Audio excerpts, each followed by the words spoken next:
sporting event at Carroll College is a relatively simple thing for the average spectator. You show up, park, get your ticket punched, and you find your seat and you enjoy the game. But for these two guys, that's not that easy. Their job starts well before the game begins and ends well after the game is over.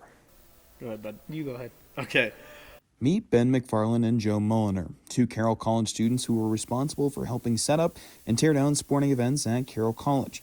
A relatively simple task, one would think, but there's a bit more that goes into it. We have all the bleachers to pull out, the benches to set up, and then score clock and film stuff for the game. Just make sure there's no mess laying around, any spills, popcorn.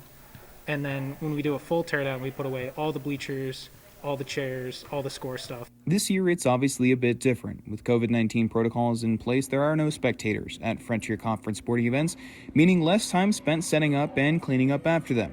But instead, Ben and Joe are fogging every inch of the facility in a sanitizing mist with what they term the proton pack because, well, look at it. The crowds kind of affect everything to where it's a little more cleanup based, but also just not as many people are here, and so it kind of changes the whole dynamic of like setting up. And that's one of the big key things to the games is not having fans here. So it makes it a lot easier for cleanup, but at the same time makes it, in a sense, awkward. Although it may seem like Mulliner and McFarland miss the spectators, there's one thing that they don't miss about the mess they normally leave. Popcorn Popcorn is the worst. It multiplies. No joke. You touch one and three more just come out of nowhere. Or the bleachers get staticky, and then they don't like to get swept into the buckets. Mm-hmm. So every time you move the bucket, they shoot out like confetti. It is the worst. I've stopped eating popcorn because of this job.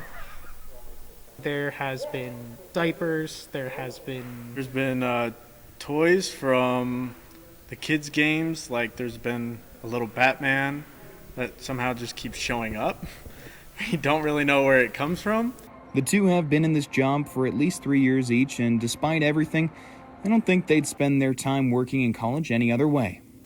I think the most interesting part is that instead of being a spectator or someone who kind of is a part of the team, a part of this job is understanding the mechanism that goes on behind setting up, how things are done, how things are put away, because I feel like that's not a concept that a lot of people think about. You really get to see Carroll from a different light, I would say, from behind the scenes. Like he said, there's just a bunch of things that you never normally would expect to have to do.